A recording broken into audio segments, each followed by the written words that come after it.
Bon, allez, on va se poser dans ce petit coin sympa, au bord d'une rivière, au bord du Beuvron. Donc aujourd'hui, le thème, ça va être cette machine. Ça va être mon retour définitif sur ce vélo. Mon retour après environ 14 000 km environ et 2 ans. C'est le moment de vous faire un retour définitif là-dessus. Ça va s'articuler sur 3 parties. En premier, ça va être pourquoi j'ai choisi ce vélo, les différentes raisons qui ont fait que je suis allé là-dessus. Ensuite, ça va être la configuration. Et enfin, ça va être pourquoi j'aime ce vélo, ses points positifs, ses quelques points négatifs, mais il n'y en a pas beaucoup. Et puis pourquoi je vous conseille ou pas d'aller sur ce type de machine. Allez, on va commencer. Pourquoi j'ai choisi ce vélo? Ce vélo, c'est venu à la base, à peu près, je crois que c'était en 2017 ou 2018, quand j'ai fait l'Ultra Raid de la Meije. À l'époque, VTT pur, hein. J'étais allé là-bas pour ce raid VTT super dans les Hautes-Alpes. Le gagnant du gros raid, du 110 km, il avait un vélo de la marque Chirou, et à cette époque-là, ça m'avait intrigué. J'avais trouvé ça intéressant. En fait, c'était un vélo carbone, un VTT classique, mais Chirou avec une tête d'antilope et tout. Et voilà, j'avais pas à chercher plus loin, mais à ce moment-là, c'est la première fois qu'en fait j'entendais parler de cette marque. Plusieurs années après, j'ai entendu parler dans des podcasts du fondateur de la marque qui parlait en fait de la philosophie de ces vélos, en fait comment il est créé. En gros, pour résumer, s'il entendait parler ou s'il faisait la TCR, et ben, il essayait de faire un vélo qui soit adapté exactement pour cette épreuve. Et moi j'aimais bien cette philosophie, donc j'ai entendu parler, voilà, et puis j'ai laissé couler. Et puis plus tard, j'ai écouté un autre podcast différent et il reparlait, c'était la même personne qui était interviewée. Je commençais tout juste l'ultra distance avec la Race Across France. J'avais mon vélo en carbone classique à ce moment-là. Alors je voulais juste ouvrir une parenthèse pour parler de la comparaison entre mon précédent vélo, donc un Megamo Core 05 et le vélo actuel. Une comparaison en fait n'aurait pas de sens. On ne compare pas deux choses qui sont vraiment diamétralement opposées. La matière n'est pas la même, la géométrie est différente, les roues, avant j'étais sur des roues Mavic Crisium en aluminium, maintenant je suis sur des roues artisanales en carbone. Je suis passé d'un diamètre de pneu en 25 à des pneus en 32 mm. Un vélo avant très rigide, maintenant très souple, avant pas polyvalent, maintenant très polyvalent. La transmission, maintenant je suis sur du monoplateau en GRX, transmission de gravel. Avant, j'étais sur une transmission compacte extrêmement classique en Shimano Di2. Donc en fait, il y a tellement de différences. Les programmes du vélo ne sont pas les mêmes. Donc en fait, une comparaison n'aurait pas de sens. Donc voilà, je ferme la parenthèse et je vous laisse avec la suite de la vidéo. À l'issue de cette course, j'ai adoré l'ultra distance et je me suis dit, allez, il me faut un vélo vraiment dédié à ça parce que mon vélo en carbone classique, il était bien, il pouvait faire de la longue distance, mais tu sentais tout de suite que c'était pas le vélo adapté, en tout cas le meilleur vélo pour faire ça. Et là je me suis dit, bon, il me faut un vélo vraiment adapté à ça, et en fait, du fait d'avoir entendu et d'avoir écouté les podcasts, ben, je suis allé directement sur le site de cette marque pour voir un peu ce qu'ils faisaient. Et puis ben, j'ai regardé. Ils avaient 3 vélos à ce moment-là. Alors je ne saurais pas vous dire le nom des modèles, je ne me rappelle plus. Mais en tout cas, il y avait un modèle vraiment dédié gravel, un modèle dédié vraiment route pure et un modèle un peu entre les deux. Donc c'est celui-là, c'est le Chilkoot, qui peut en fait tout faire. Qui peut aller sur la route ou sur le gravel. Donc moi je suis allé là-dessus. J'ai parlé avec Pierre-Arnaud Lemagnan, donc le gars qui était interviewé dans les podcasts que j'avais entendus et puis qui est le fondateur de cette marque, pour lui demander quelques conseils. Et en fait, de fil en aiguille, je suis allé là-dessus. Je me suis dit, allez, je vais m'acheter chez eux le kit cadre. Donc cadre, fourche au minimum. Et puis j'ai aussi pris le cintre et la tige de selle. J'ai demandé des conseils sur les mesures, sur la largeur de cintre qu'il me fallait, toutes ces choses-là. Pour les restes des composants, là je suis allé sur d'autres marques, sur internet ou chez mon vélociste. Donc c'est vraiment, en fait, en écoutant des podcasts et en ayant vu la marque longtemps avant en VTT, qu'en fait je suis allé sur cette marque-là. Ça, c'est le premier point. Le deuxième point, c'est vraiment l'aspect titane purement subjectif, parce qu'en fait, je trouve que cette matière, ce gris en fait, typique du titane, en fait, je trouve ça magnifique. C'est très subjectif, mais en fait, j'adore et je trouve ça très beau. Donc en fait, ça m'a fait aussi aller là-dessus. Moi, je trouve personnellement, après, je sais pas ce que vous en pensez, mais en gros, que c'est cool de rouler sur un vélo qu'on trouve beau. Ça n'a pas d'intérêt, je trouve, de rouler sur un vélo moche, en tout cas un vélo qu'on trouve moche. Donc moi, j'adore ce vélo juste parce qu'il est beau. Donc je suis aussi allé là-dessus pour ça. Ensuite, je suis allé là-dessus pour la matière, les pures capacités physiques du titane, parce que c'est confortable. Et moi, je cherchais vraiment avant tout ça pour la longue distance. Je cherchais un vélo vraiment confortable et le titane, c'était vraiment la matière idéale. Il y avait aussi l'acier, mais à cette époque-là, c'était un petit peu moins développé, l'acier. En tout cas, j'ai l'impression que c'était moins développé que maintenant. Ça avait moins le vent en poupe. À cette époque-là, on entendait un peu parler du titane, pas beaucoup, mais on en entendait parler. Et moi, le titane, ça me semblait tout indiqué pour le confort.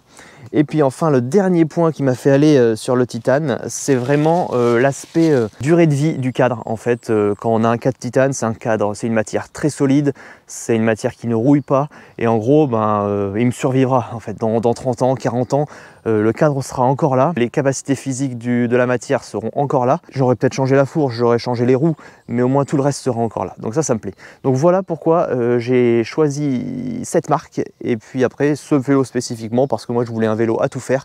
Donc le vélo du milieu de la gamme, le Chilkoot qui fait à la fois gravel à la fois route, c'était vraiment tout indiqué pour moi. Donc maintenant on va passer à la deuxième partie qui va être une partie plus technique.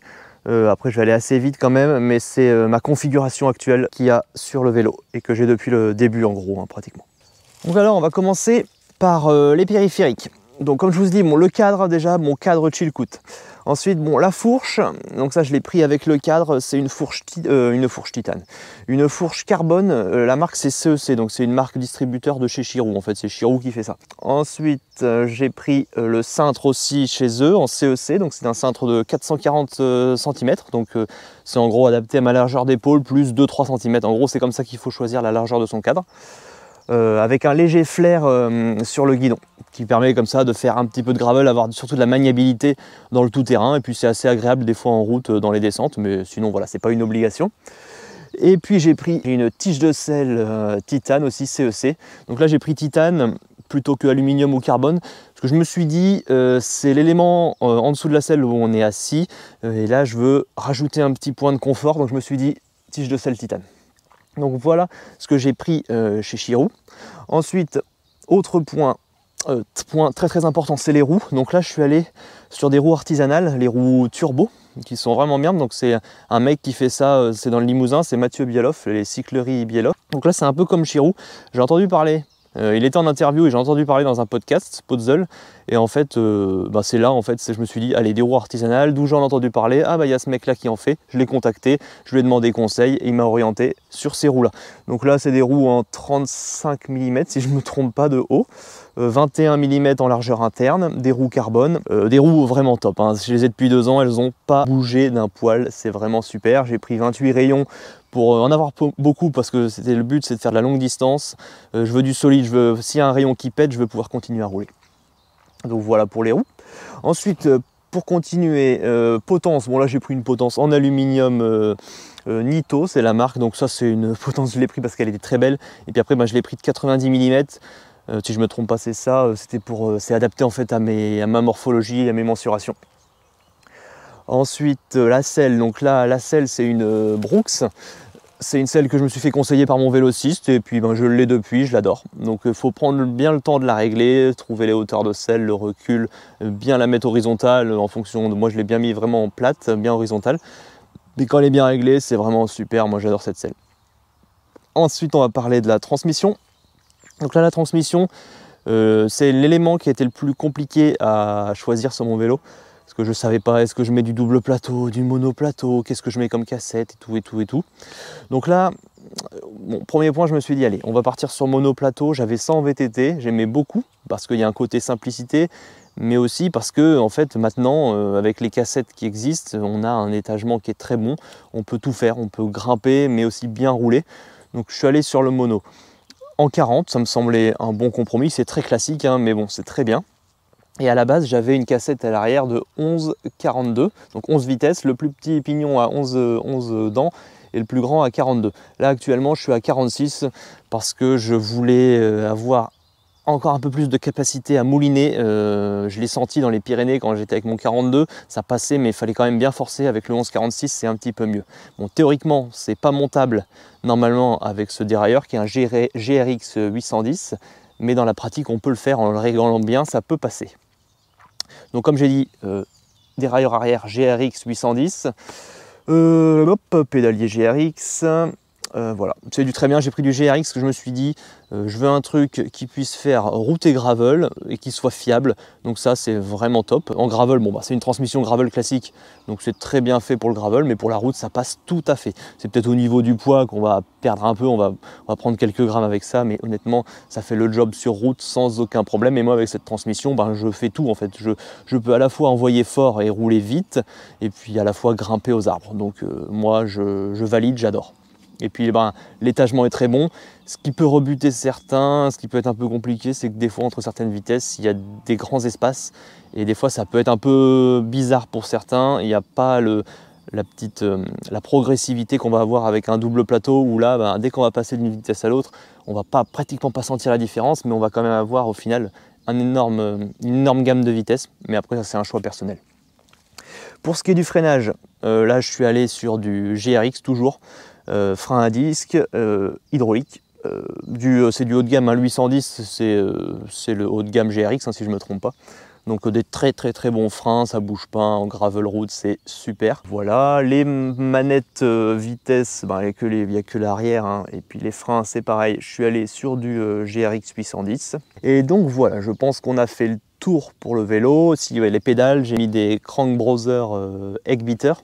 Donc ça, tout simplement parce qu'en fait j'ai ça en VTT depuis longtemps, j'adore. Donc là je l'ai mis les mêmes en route, c'est juste que par rapport au VTT, en VTT j'ai des cales autour en plastique, c'est les Candy que j'ai en VTT, et là j'ai pas mis de cales autour, parce que c'est pas très utile en route, peut-être en gravel à la rigueur, mais dans le gravel que je fais c'est pas très utile.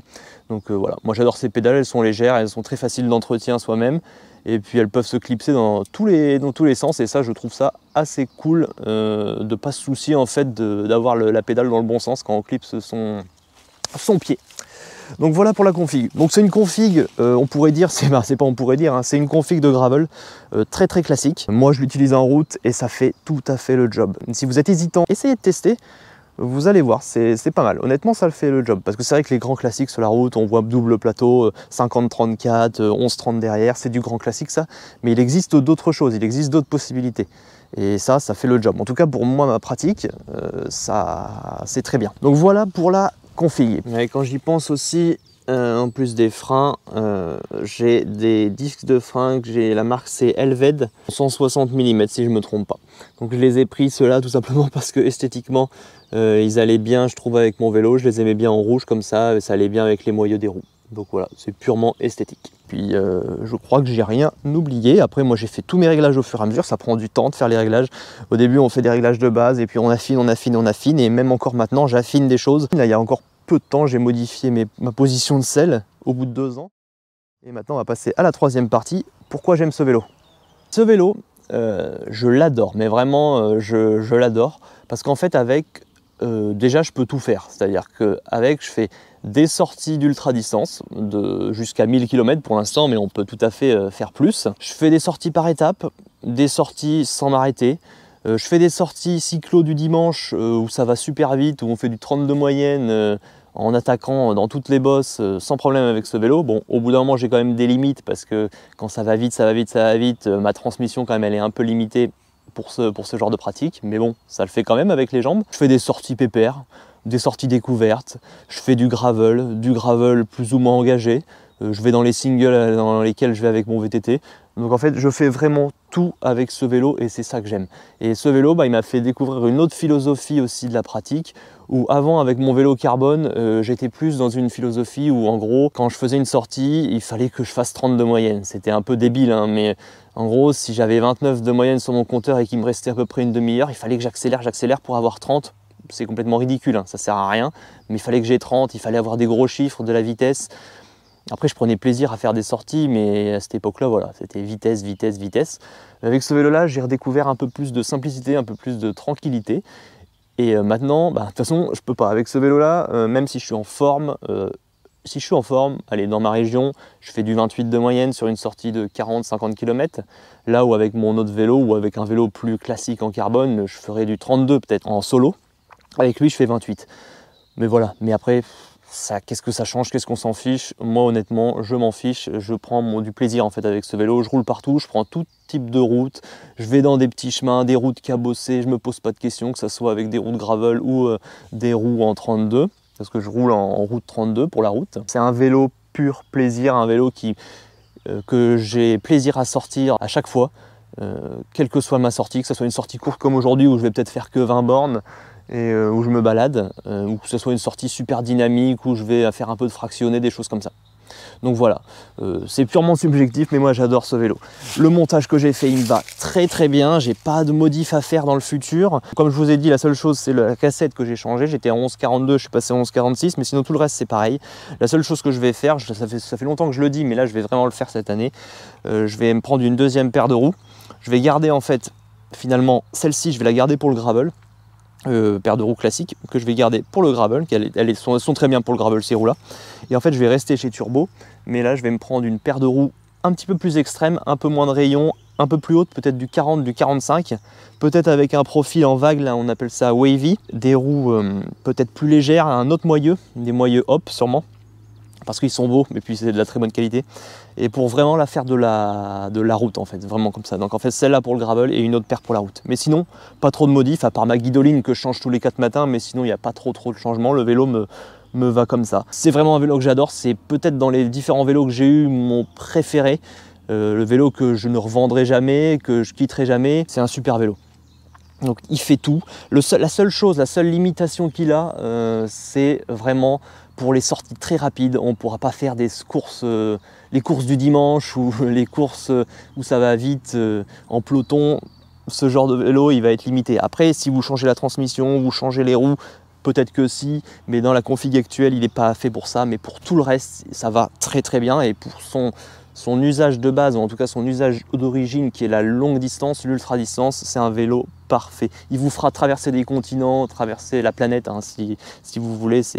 C'est du solide, c'est une super marque, je vous la conseille. Si vous avez envie d'un beau vélo titane à tout faire, hein, allez voir chez Chirou. Après, c'est de la très bonne qualité, hein, on peut le voir aux soudures, aux fixations des haubans, c'est magnifique.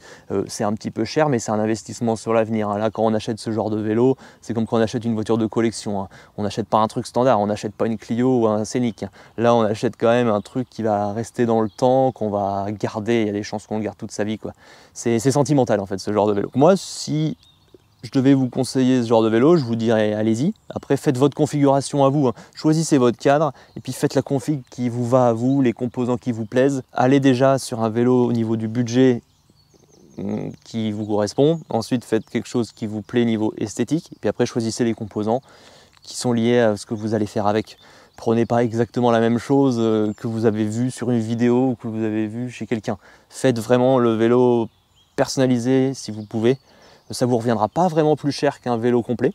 Ça vous prendra peut-être un peu plus de temps à le faire. C'est difficile quand on est passionné, on a envie de tout avoir très vite. Mais des fois, prenez le temps, achetez les composants au fur et à mesure et puis faites-vous un vélo personnalisé et vous allez vraiment kiffer, vous allez adorer rouler dessus. Voilà, un peu ce que je voulais dire sur ce vélo après 2 ans d'utilisation et je vais continuer à l'utiliser. Je dis pas, je vais sûrement avoir d'autres vélos dans le futur, mais ce vélo-là, je vais continuer à l'utiliser, ça c'est sûr. Je vais continuer à prendre du plaisir à rouler avec, je vais continuer à vous montrer, à vous partager des choses que je vais faire avec. Rien de plus à dire, rien de plus à dire. Si vous avez des questions particulières sur le vélo ou sur ce genre de vélo, n'hésitez pas à les poser en commentaire, je répondrai, il y aura peut-être d'autres personnes qui répondront. Et puis voilà, moi je vais continuer ma petite sortie. Je pense que dans l'avenir, je vais aussi faire un retour, ça a été demandé, sur mon VTT, parce que mon Mondraker, vous le voyez moins. Peut-être que vous êtes moins intéressé par le VTT, mais moi j'aime beaucoup ça le VTT, j'en fais moins là depuis 2 ans, mais j'en fais quand même, et je pense qu'un petit retour sur mon Foxy, ça peut être intéressant. C'est un très bon vélo aussi, un vélo qui a du caractère et que moi j'aime beaucoup. Donc voilà, donc je vais quitter ce petit cadre plutôt sympathique, je vais continuer ma petite sortie tranquille. Je vais vous laisser là cette fois-ci, je ne vais pas vous mettre des vidéos de chemin, je vais juste vous laisser là. Les prochaines vidéos, ça sera sûrement mon setup pour la belle balade, parce que j'ai pratiquement tout le matos. Là, je suis prêt, mon itinéraire il est prêt, mes étapes sont prêtes, j'ai tout mon matos, je vous présenterai ça, tout ce qui est le matos et le vélo, je vous présenterai ça en avril. Et puis, je pense que c'est tout pour l'instant. Allez, on se dit à la prochaine, roulez bien, les beaux jours reviennent, sortez, allez rouler, allez courir, allez faire ce que vous voulez. Et on se dit à la prochaine, allez salut. Et maintenant, on va passer à la 3e partie. Pourquoi j'ai choisi... non, pardon. Maintenant, on va passer à la 3e partie. Non, c'est quoi déjà la troisième partie? Je sais plus. J'ai dit que c'était pourquoi j'ai choisi. Après, c'était la config. Et après, c'était oui, à quoi me sert ce vélo? Pourquoi je l'aime? Voilà, c'est ça. Pourquoi j'aime ce vélo? Bon, cette partie-là, je pense qu'elle sera dans le bêtisier. Bon, allez. Troisième partie, maintenant, pourquoi j'aime ce vélo?